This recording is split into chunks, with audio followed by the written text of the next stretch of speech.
Le Talk Orange Le Figaro, question Carl Meus, réponse Dominique Voynet. Dominique Voynet, bonjour. Bonjour. On démarre par une série de 4 questions. Vous essayez de répondre par oui ou par non.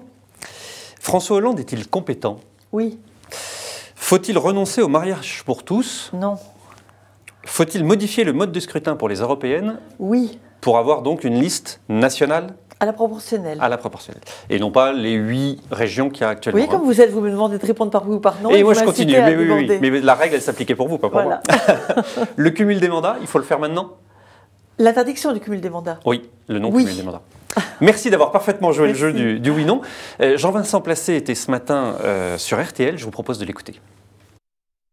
Il faut ne pas faiblir par rapport au message qui était celui du Bourget, qui a convaincu les Français. Effectivement, si on fait le Bourget pendant la campagne et qu'ensuite on fait la politique de Mme Merkel, ce n'est pas possible. Et finalement, à la fin, on n'a plus aucun allié. Au fond, ce qu'il dit, c'est quelque part, même s'il ne le dit pas aussi violemment, François Hollande aurait-il trahi ses promesses de campagne? Je ne pense pas que François Hollande ait trahi ses promesses de campagne, mais comme beaucoup, face à des difficultés énormes, il est tenté effectivement de baisser un peu la garde, de se résigner. Le message de ceux qui souhaitent la réussite du gouvernement est clair. Nous voulons qu'il réussisse.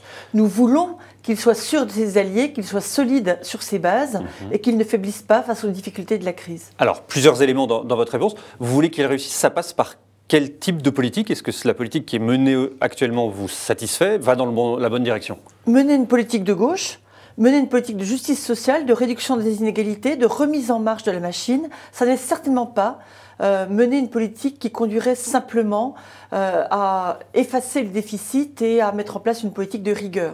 Donc il ne faut pas se contenter de la rigueur. Entre des écueils qui sont évidemment très difficiles, mais on voit bien ce que donnent dans le sud de l'Europe les politiques qui visent simplement à réduire les sommes dévolues à l'éducation, à la formation, à la santé, de l'injustice, de la dureté sociale et finalement une politique récessive qui ne permet pas à la machine économique de redémarrer. En même temps, vous êtes d'accord sur l'idée qu'il faut réduire la dette, réduire le déficit? Évidemment, je le fais dans ma ville. À Montreuil, j'ai réduit la dette, pas parce qu'il faudrait simplement satisfaire des banquiers, mais parce que ça permet de retrouver des marges de manœuvre pour investir et préparer l'avenir. Et c'est ce que fait François Hollande au niveau de l'État? C'est ce que fait François Hollande, mais il faut effectivement faire des choix, faire payer ceux qui en ont les moyens, leur expliquer que c'est leur intérêt, pour garantir la paix civique, pour permettre effectivement à leurs enfants de préparer leur avenir, et puis continuer à soutenir ceux qui souffrent le plus durement de l'effet de la crise. Il est des politiques qui permettent de concilier ces deux objectifs. C'est la politique du logement, c'est la politique de formation professionnelle, c'est la politique qui permet de remettre des jeunes au travail et de préparer leur avenir. Quand Jean-Vincent Placé dit qu'il faut revenir au fond à la campagne, ça veut dire que la promesse sur la taxation à 75% pour les plus riches, il faut la faire, peut-être à 66% si comme a dit le Conseil d'État. Si c'est 75, voilà. Le message est le même. Oui. Mais François qui a Hollande, les moyens ce soir, de contribuer à l'effort national doit effectivement accepter de le faire.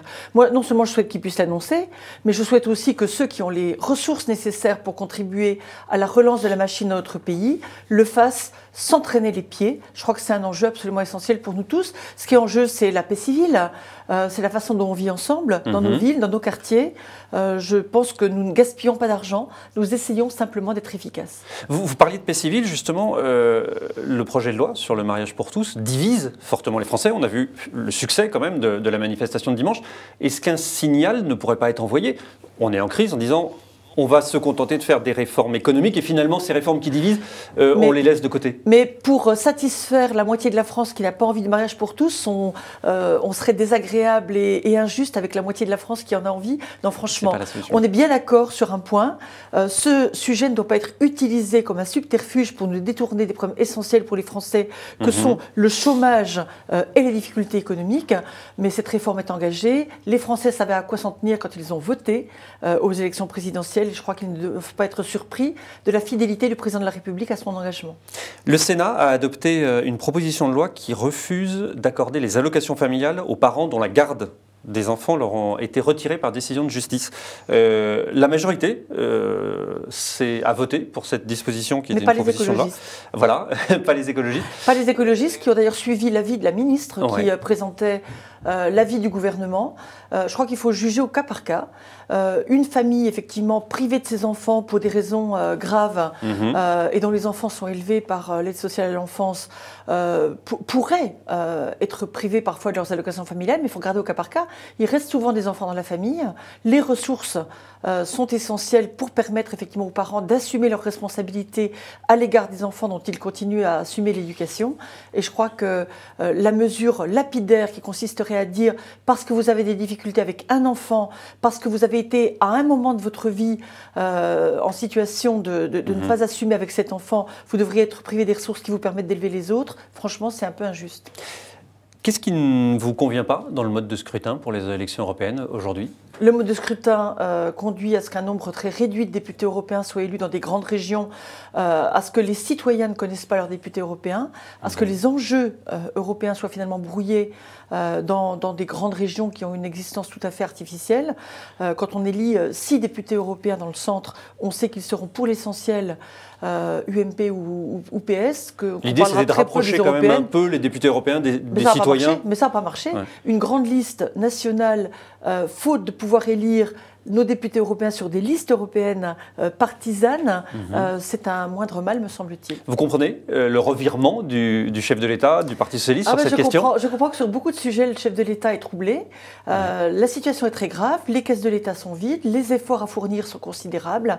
Et je pense qu'il hésite effectivement à engager ses forces sur des fronts secondaires. Je pense qu'il nous dira ce soir, je sais aussi qu'il y a 60 millions de personnes qui spéculent à cette heure sur la question, il nous dira ce soir qu'il entend concentrer ses forces sur les questions économiques et sur les dépenses utiles pour préparer l'avenir.